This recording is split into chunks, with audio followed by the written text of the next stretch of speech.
মিউলির কাব্যিক অভিযান।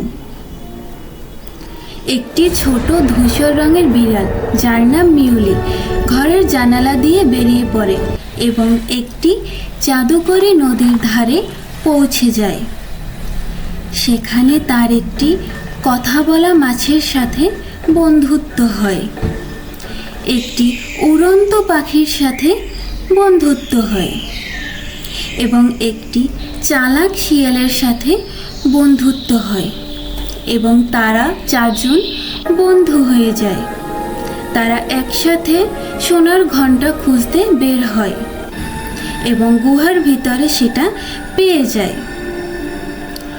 শিয়াল বন্ধুটি ফাঁদে পড়ে যায় এবং অন্য বন্ধুরা চিন্তিত হয়ে পড়ে।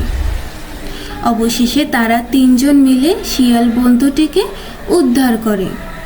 তারা সোনার ঘণ্টাটা পেয়ে যায় ঠিকই, কিন্তু সেটা ফেলে দিয়ে তারা একে অপরকে জড়িয়ে ধরে।